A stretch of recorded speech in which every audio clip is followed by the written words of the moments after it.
What's up guys, hope you're doing well. So today I want to take a look back to the original Kamigawa block from 2004. Kamigawa has earned the unfortunate reputation of being largely underpowered, and while that's true largely intentionally, there are still more than a few redeeming aspects and plenty of great cards, especially for Cube. So as always, we're going to start with a few honorable mentions first. Inkai's Servant of Oni has been a mainstay in the Magic Online Vintage Cube for a pretty long time now. And while I have my critiques of its inclusion, the ability to reanimate something in a sort of unexpected way via ninjutsu does lead to some really fun moments, even if the setup is pretty conditional.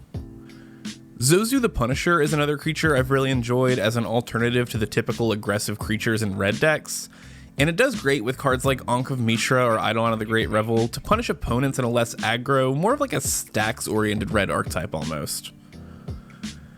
And Goryo's Vengeance is another powerful single-turn reanimator spell. While it's only for a turn and can only hit legendaries, it does only cost 2 mana and can target Eldrazi with their shuffle abilities on the stack.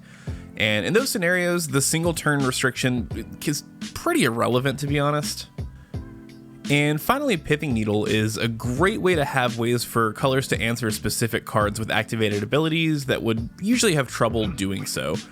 Most often for me, this is a way for green decks to answer planeswalkers that otherwise would just dominate the game, or black to deal with like a problem artifact.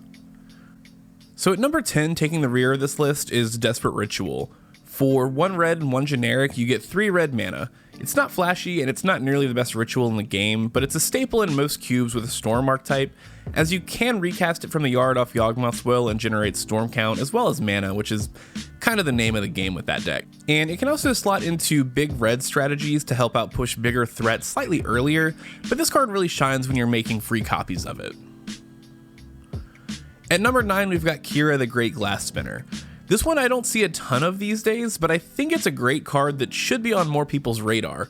For 1 generic and 2 blue, we get a 2/2 Flying Spirit that counters the first spell cast each turn that targets a creature we control. This is a really good way to protect your entire board, or at least guarantee your opponents end up 2-for-1ing themselves most of the time. I really like this in any kind of like Teamer or Is It creature-based combo decks. Think like Court of Calling and Birthing Pod style strategies, but really most creature decks that are playing blue could definitely benefit from this more often than not. Taking in the number 8 spot is Heartbeat of Spring. Heartbeat is a powerful mana doubling enchantment that generally goes best in decks that are able to win either the turn it's played or the turn after, just to minimize the benefit the card gives to our opponent as well. This most commonly ends up in Storm decks to fuel enough spells to end the game, or to generate infinite mana with cards like Palancron and cast a game-winning Fireball or even Walking Ballista. While this is usually a combo enabler, it's also not horribly uncommon to end up in green decks with just big finishers as a way to cheat out creatures that kind of outclass anything your opponent could do with their doubled mana. For example, against mono white, sure, they can play a couple extra 1-drops per turn, but if you're just shitting out an Eldrazi on turn 5, it's really not going to be easy for your opponent to come back regardless. And at number 7, we're looking at Kataki War's Wage. Kataki is a white 2-mana 2/1 with the static ability all artifacts have at the beginning of your upkeep. Sacrifice this artifact unless you pay 1 generic mana.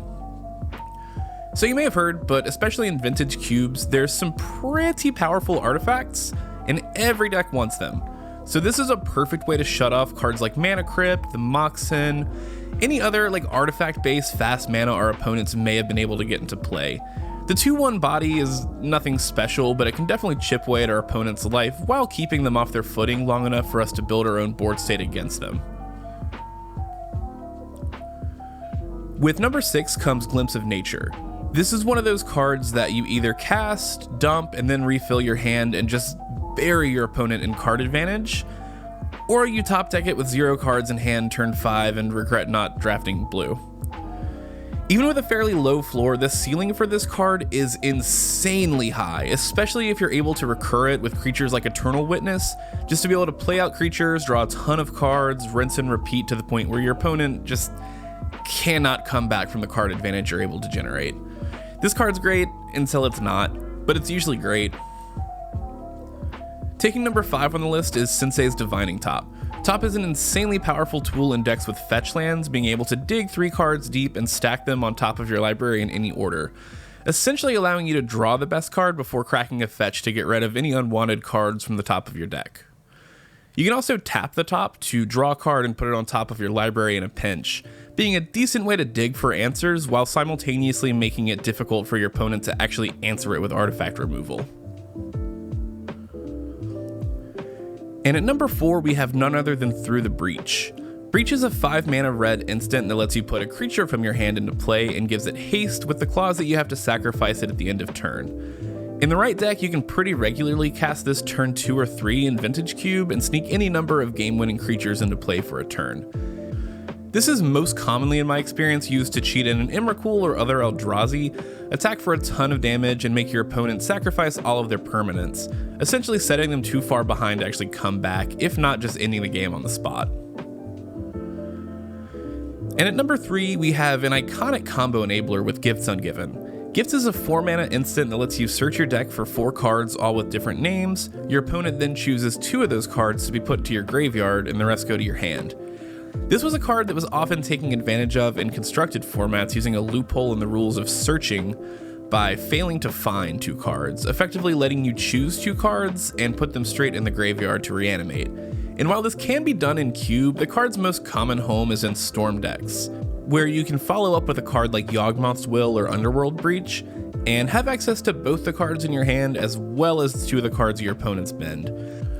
Gifts may seem innocuous to newer players, but it's absolutely a powerhouse for enabling all sorts of powerful combos in most cubes, and definitely an early pick in Storm decks. So the runner-up on this list is one of the most iconic creature combo pieces printed to this day. Kiki-Jiki is a 5-mana 2/2 Goblin Shaman with haste, which is pretty horrendous on rate, but the stats are completely irrelevant to what makes this card so good. We can tap our Goblin friend to make a token that's a copy of any creature on the battlefield that we control until end of turn. This slot's great in any kind of like Splinter Twin style deck, primarily with creatures that can either untap or flicker, effectively being able to generate infinite token copies and usually just winning the game on the spot. Kiki's also great because it can be searched up with cards like Imperial Recruiter or Birthing Pod, unlike Splinter Twin. In addition to combos, Kiki can also be a great value card, with cards like Mere Battlesphere creating twice as many tokens, making the Battlesphere way more of a threat. And topping the list is Umezawa's Jite. Jite is one of the 2 most busted pieces of equipment the game has ever and will likely ever see. Costing 2 to cast and 2 more to equip, Umezawa's Jite works a little differently than most equipment in the game. Instead of giving a static boost in stats and keyword ability, the equipped creature has to deal damage first, and then you get 2 charge counters on the Jite. You can remove a counter to either give the equipped creature +2/+2 until end of turn, give another creature -1/-1 until end of turn, or gain 2 life. The versatility of equipment like this is absolutely insane, and it's honestly something you have to experience for yourself to really grasp, I think. It's amazing in nearly every matchup if you're playing creatures, and once you start putting counters on it, it is nearly impossible for an opponent to come back from just the amount of value this card generates. So those are my picks for the 10 best cards from the original Kamigawa block. I know, especially since I'm doing an entire block in one video, I'm missing a ton of stuff. So definitely let me know what your favorite cards are if I didn't get to them.